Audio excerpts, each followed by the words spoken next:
Assalamualaikum warahmatullahi wabarakatuh. Kami dari kelompok 1 akan menjelaskan tentang masa pemerintahan B.J. Habibie. Perkenalkan, nama saya yaitu Andiko Pramudi Situmorang, dan di sini saya akan menjelaskan tentang proses pengangkatan atau pemilihan pada masa periode B.J. Habibie. Nah, suatu hari sebelum Soeharto mundur sebagai Presiden Indonesia pada tanggal 20 Mei tahun 1998, Wakil Presiden kita yaitu Habibie bertemu dengan Soeharto. Keduanya membicarakan isu penting Soeharto akan mundur sebagai Presiden Republik Indonesia. Keesokan harinya, saatnya tiba bagi Habibie pada hari Kamis, tanggal 21 Mei tahun 1998. Langit Jakarta masih gelap, sisa-sisa kerusuhan di Istana Negara menggelar acara pentingnya yang menjadi catatan sejarah perjalanan bangsa. Habibie lantas berdiri di belakang Soeharto. Sebuah kertas putih digenggam Soeharto membacakan isi surat pengunduran diri sebagai Presiden Republik Indonesia. Berlangsung dengan secara singkat.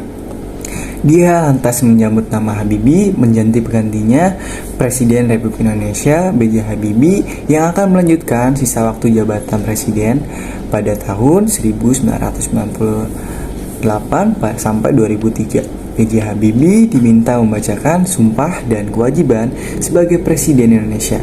Soeharto menyaksikannya secara langsung pelantikan B.J. Habibie. Pelantikan Habibie tidak dilakukan di gedung DPR dan MPR karena saat itu gedung DPR dan MPR diduduki mahasiswa. Pelantikan Habibie yang digelar di istana sempat menjadi perdebatan, dianggap inkonstitusional karena hanya dilakukan di hadapan Mahkamah Agung dan beberapa pejabat MPR dan DPR. Mereka dianggap bukan mewakili kelembagaan. Dilihat dari sisi hukum material, pelantikan Habibie sebagai presiden tetap sah dan konstitusional. Namun jika dilihat hukum formal, dianggap tidak konstitusional, sebab pelimpahan kekuasaan dari Soeharto kepada Habibie harus melalui acara resmi yang konstitusional, apalagi presiden sebagai mandataris MPR. Namun saat itu di gedung DPR dan MPR tidak mungkin dilakukan sidang karena diduduki mahasiswa. Hal ini dijadikan alasan yang kuat untuk menilai pelantikan Habibie tetap sah secara hukum.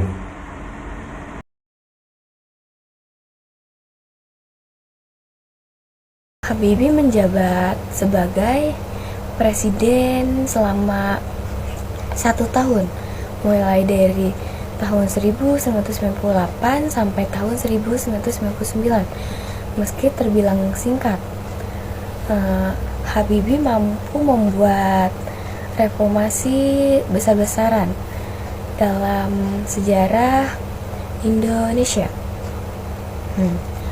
Hal ini dapat dilihat mulai dari pemilu yang dilaksanakan secara bebas dan demokratis, pres yang bebas bersuara dan tidak lagi dikekang dan berada di bawah tekanan pemerintahan, hingga kemerdekaan Timor Leste. Berikut adalah kebijakan politik pada masa pemerintahan B.J. Habibie. 1. Kebebasan pers. Pada masa pemerintahan sebelumnya, pers dibungkam dan dipaksa mengikuti opini dari pemerintahan.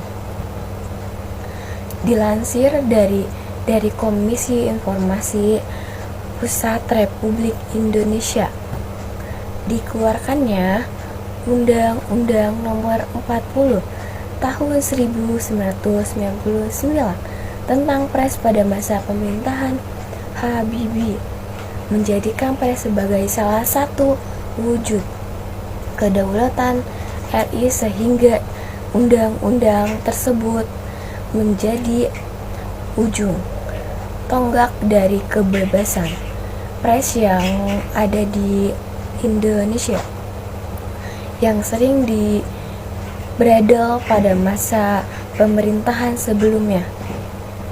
Nah, yang kedua, pemilu bebas dan demokratis.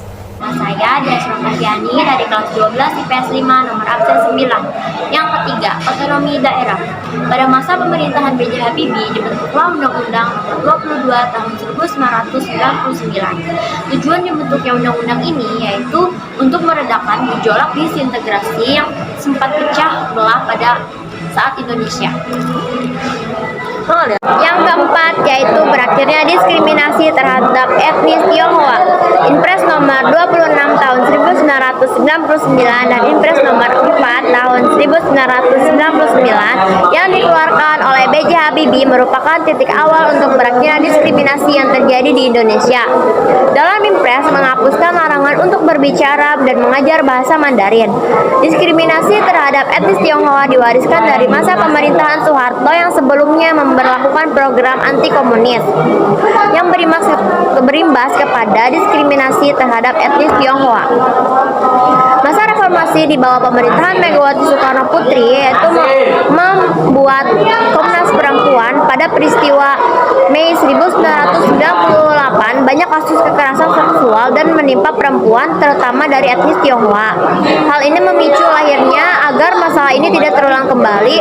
Untuk memenuhi tuntutan kembali, B.J. Habibie mengeluarkan keputusan Presiden nomor 181 tahun 1998 yang akhirnya melahirkan Komisi Nasional Perempuan di Indonesia.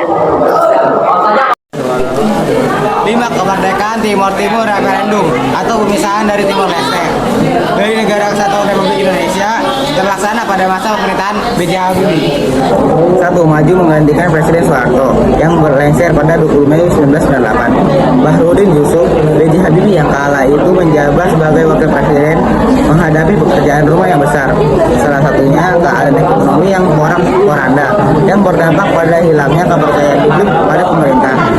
Untuk mengatasi krisis ekonomi, pemerintah B.J. Habibie mengambil beberapa kebijakan penting di bidang moneter, dimulai dengan mengendalikan jumlah uang yang beredar, menaikkan suku bunga sertifikat BI menjadi 10%, dan menerapkan bank sentral independen. Terima kasih. 2. Pemerintahan Habibie menghasilkan 2 undang-undang yang berkaitan dengan perlindungan atas hak asasi manusia. Selain itu, pemerintahan Habibie pun berhasil mendorong ratifikasi 4 konvensi internasional dalam masalah hak-hak pekerja. Pembentukan Komnas Perempuan juga dilakukan pada masa pemerintahan Habibie yang pendek tersebut, dengan catatan positif atas beberapa kebijakan dalam bidang HAM yang menjadi perhatian masyarakat internasional ini. Habibie berhasil memperoleh legitimasi yang lebih besar dari masyarakat internasional untuk mengkonvensasi minimnya legitimasi dari kalangan domestik. Habibie mendapatkan kembali kepercayaan dari 2 institusi penting, yaitu IMF sendiri dan Bank Dunia. 3. Keinginan Habibie mengakselerasi pembangunan. Sesungguhnya sudah dimulainya industri pesawat terbang Nusantara atau disebut IPTN dengan menjalankan program evolusi 4 tahapan alih teknologi yang dipercepat.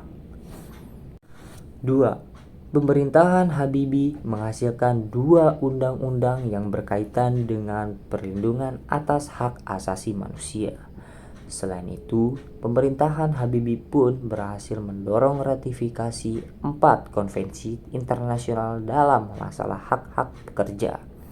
Pembentukan Komnas Perempuan juga dilakukan pada masa pemerintahan Habibie yang pendek tersebut, dengan catatan positif atas beberapa kebijakan dalam bidang HAM yang menjadi perhatian masyarakat internasional ini.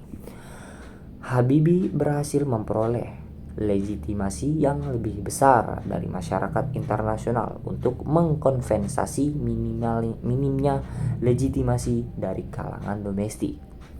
Habibie mendapatkan kembali kepercayaan dari 2 institusi penting, yaitu IMF sendiri dan Bank Dunia. 3. Keinginan Habibie mengakselerasi pembangunan. Sesungguhnya sudah dimulainya industri pesawat terbang Nusantara atau disebut IPTN dengan menjalankan program evolusi 4 tahapan alih teknologi yang dipercepat. Dampak negatif 1. Kebijakan Habibie dalam persoalan Timor Timur menunjukkan hal ini dengan jelas. Habibie mengeluarkan pernyataan pertama mengenai isu Timor Timur pada bulan Juni 1998, di mana ia mengajukan tawaran untuk memberlakukan otonomi seluas-luasnya untuk Provinsi Timor Timur. Proposal ini oleh masyarakat internasional dilihat sebagai pendekatan baru.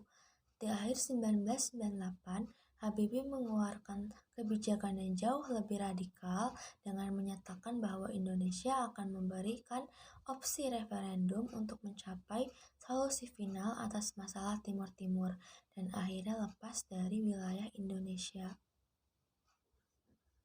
Sebelumnya, perkenalkan, nama saya Cindy Aulia Putri. Di sini saya akan menjelaskan tentang peninggalan abstrak B.J. Habibie. Wilayah Indonesia yang sangat luas dan memiliki karakter dan budaya yang beragam menjadikan otonomi daerah merupakan hal yang diperlukan untuk diterapkan di Indonesia. Sehingga pada masa pemerintahan Habibie dibentuklah Undang-Undang Nomor 22 Tahun 1999 tentang Pemerintahan Daerah. Peninggalan B.J. Habibie juga membentuk undang-undang yang mengatur kebebasan masyarakat Indonesia dalam melaksanakan pemilu yang diatur dalam Undang-Undang Nomor 2 Tahun 1999 tentang Pemilu. Hasil dari dibentuknya undang-undang tersebut adalah lahirnya 48 partai politik baru yang ikut berpartisipasi secara aktif dalam pemilu Indonesia di tahun 1999. Istana Merdeka. Pada masa pemerintahan Presiden Habibie, masjid itu diperluas pada sisi selatan dengan bangunan simetris dengan sisi utara. Sedangkan bagian dalam masjid dihiasi dengan kaligrafi dari ayat-ayat suci Al-Quran. Assalamualaikum warahmatullahi wabarakatuh.